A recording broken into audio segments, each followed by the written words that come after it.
I'm gonna do something a little different. I've obviously been doing a lot of Twitch streaming, and if you are or have been around the YouTube channel, it's been pretty neglected for the last little bit. So what I'm gonna do is I'm gonna actually record a couple of videos for YouTube, straight for YouTube. And I've been thinking for a while about what that could look like. And I think what I've kind of decided is that we're gonna do Stellaris. I'm gonna do kind of a little walkthrough almost. Essentially, when I play through the game on stream or normally, I brush through a lot of things. I rush through it. A lot of things that are very kind of simple and obvious to myself and to people who play the game. I kind of just breeze through as quickly as I can.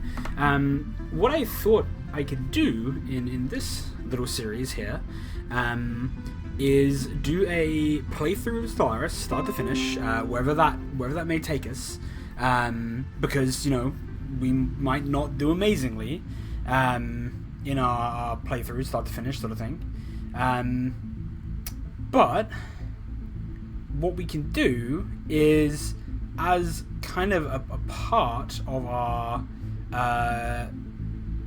start to finish Stellaris playthrough for YouTube, we can kind of take it a bit slower and explain kind of what we're doing as we're doing it.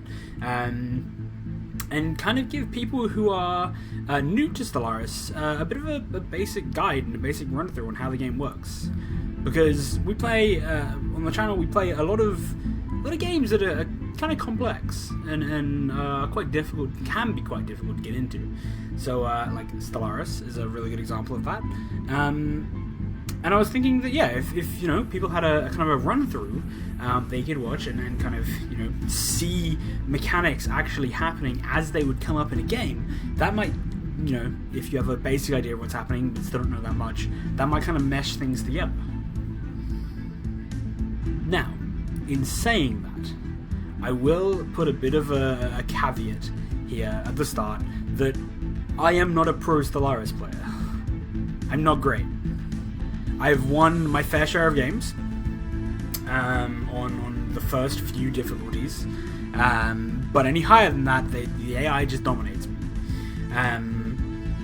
For the purpose of this game, for the purpose of demonstrating how the game works, I'm probably going to be playing on either Ensign or Captain, so one of the two easiest difficulties, just so we don't get like curb stomped right away, and we can actually, you know, demonstrate a few more of the mechanics in the game, hopefully. But we'll see how it plays out. Obviously, games of Stellaris are quite random. That's the first thing to kind of note. Not everything is going to go as you plan. So, with that aside and that done, let's get into the very first part of Stellaris. Make ourselves a new empire. So you can, and if you are playing for the first time ever, I'd probably recommend for the first time just pick one of the pre-made ones. Go someone relatively peaceful. United Nations of Earth is a relatively good pick. Things like things that are egalitarian, pacifist, or xenophobe. Here we go. It's another the caretakers here would be pretty good. So things that are very much you know, xenophobe, not even xenophobe, like pacifist, xenophile sort of playstyles might be a good way to go, just because it's going to give you a little bit of a respite and people aren't going to want to declare war on you as quickly. In such, we're going to go something like that. We'll pick, you know, we'll go human for the sake of. We're definitely just going to be called humans. That's human, humans, human. Let's go.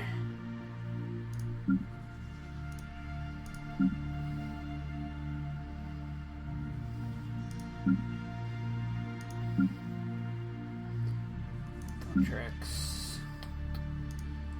Let's just go human one. Doesn't really matter that much. And then we kind of get to it first. So all of this sort of stuff is all kind of fluffy, right?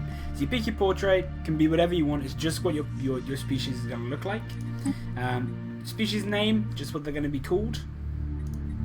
Name list. So name list has examples of leader names, ship names, planet names, and fleet names. You can always go in and rename them whilst you're in game, but this is kind of going to be the random names that it throws up for you. You can add a ship prefix here as well, which is just going to chuck that in front of every ship. We'll leave it blank for now. Now we come to the first part of your species building that is actually going to affect mechanics. So you have your traits. Now you have trait points, but you also have a certain amount of picks you can make. So you can only make 5 picks out of this list at first, and you only have 2 trait points. You can see the traits here cost an amount of points. In the red, that's going to subtract away from our total, and in green, it's going to give us more points, right? So if we go, for example, fleeting, fleeting is going to mean our leader lifespan is minus 10 years, and that's going to basically make our amount of trait points we have left go up, so we can spend them on other things. So let's have a look. Let's see what our humans are going to be. Normally I try and go on with some sort of kind of like roleplay aspect, but we're just going to kind of pick here. So let's make our humans very industrious. So that's going to give us plus 15% minerals, and then probably intelligent as well.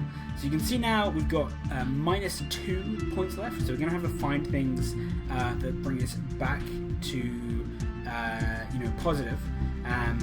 So industrious is basically going to give us more minerals. Minerals are what you use to build things, so they're kind of like your production resource. And then intelligent is going to give us plus 10% output on planets for specific types of research, and we'll cover research later. So now we need to make some picks that are going to put us back into the negative. Positive here. I definitely want charismatic as well, so because we're going to try and be friendly. All right, we're going to try like a friendly human faction. Not trying to be in too many wars, so a charismatic leader is going to be pretty helpful. We're going non-adaptive. It's non-adaptive, so charismatic increases ruler opinion impact, which means other factions are going to like us more. Also means our own faction is going to like us more. And then habitability, essentially every species has a particular planet that they are used to living on, and habitability essentially means that them moving to different types of planets is going to be more difficult. They're going to be unhappy in different environments. So that's kind of good. I don't think we're going to be expanding too much, but we can always get traits later that make this kind of null and void. And also, if we are going like a diplomatic route, which is what I was thinking here, we might be able to get migration treaties with people, which means that their species can come and live in our empire and kind of negate that a little bit. So we're going to try and play around our non-adaptiveness. Was also thinking we could probably go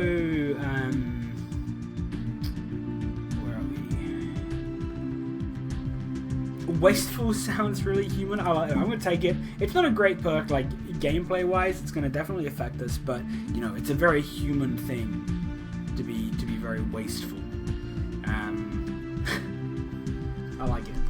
All right, cool. Let me go to our home world. So this is where we pick the type of preference world that our species prefers. We're humans. I'm going to go continental. Just because that's very human. We're just going to random a name for our planet as well. There you go, that works. Kevasia. Civasia, I like that. And then we can choose a visual appearance for our cities. Once again, this is just a visual thing. Let's go human. And now we get on to the next part of our picks that are actually going to affect gameplay. So government and ethics. So there are 3 parts to this screen you can see in front of us. We have our ethics, we have our authority, and we have our civics. Our ethics are essentially the type of government we are. So we have a whole bunch of picks around the outside here. So pacifist, xenophile, authoritarian, spiritualist, militarist, xenophobe, egalitarian, materialist. And that essentially, they all give different perks. So pacifist, basically, obviously, you love peace. Your resource production is plus 5%, and the amount of worlds you can settle, the amount of systems you can settle planets in is 2 more. Xenophile means that other people are going to like you more. That's essentially other factions are going to like you more, just in summary. Authoritarian, essentially, you have slaves. Your entire government, your entire population is very caste-based. There is a hierarchy involved.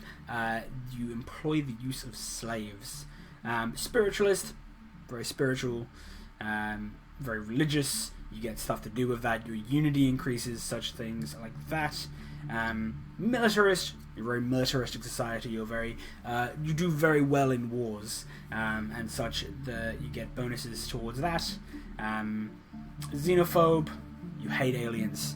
People outside, people who are not us, they're disgusting and revolting, and we need to throw them out. Egalitarian is kind of the opposite of authoritarian. Basically, you believe that every person in your empire has a right to be kind of on the same page, on the same playing field. Materialist means you build robots, you believe in technology, that sort of thing. And then you can kind of see there are 2 different levels of each one: materialist and fanatic materialist, for example, or fanatic egalitarian, so on and so forth.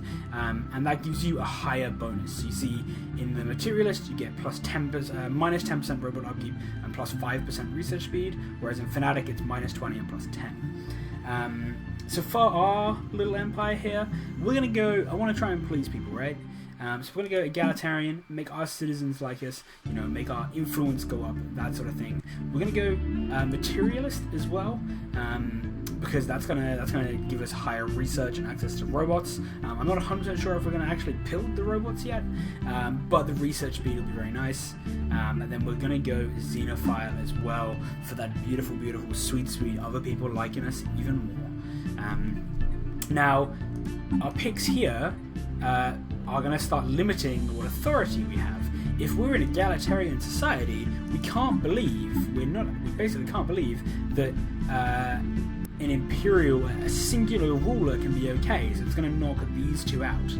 Essentially, what authority means in this context is how your government is set out. Is it imperial? Is there one ruler until that person dies and then their heir takes over?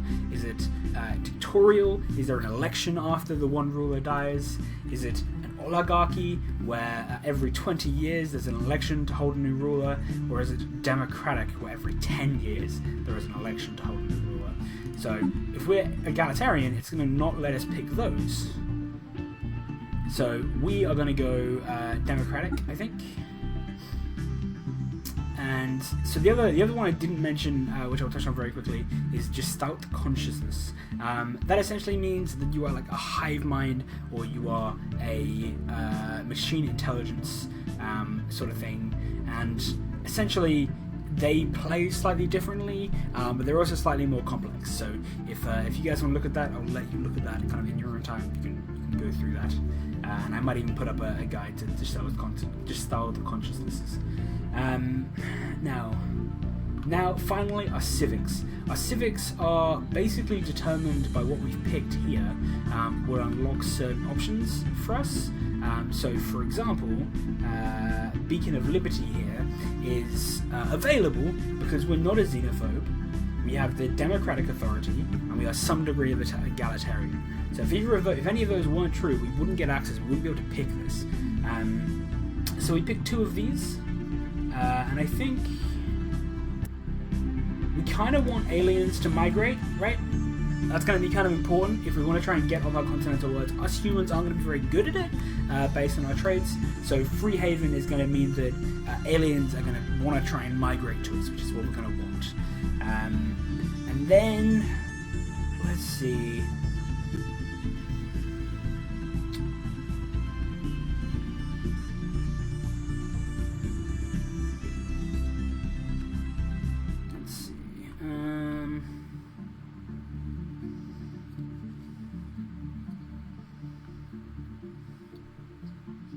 We're just going to pick something random here. Each have their own kind of benefits or downfalls. Let's go mining guilds. Give us some more mineral production. Once again, another kind of function. You seem overworked. Have you considered joining a union? Another less functional choice, if you will. I really like this soldier. On deck. So I generally pick that. Human Republic, why not? So we've got our advisor voice. This is the person who's going to be talking to us throughout the campaign when things happen. We have our empire name, which is going to be called the Human Republic. We have a flag, which let's chuck together something like this. Let's go blue in the middle and like a green outside. Go for human ships, so you create a flag. Once again, it's a visual choice, it's not going to affect anything. Your ship appearance is basically what your ships are going to look like. We're going to pick human, and then we basically pick our first ruler. Not really going to make a bunch of difference here, because, you know, we've said to be a republic, so really doesn't make a ton of difference kind of what we pick here. Oh, there are a bunch of new hairstyles since the last time I flipped through here. Something like that, why not? And then the room for our little leader as well. Once again, these don't really make a lot of difference. They're visual choices more than anything else. And we're done. Alright, so we have our Human Republic game settings. You'll experiment with these and kind of decide what works best for you. I've kind of got a kind of setup there that works.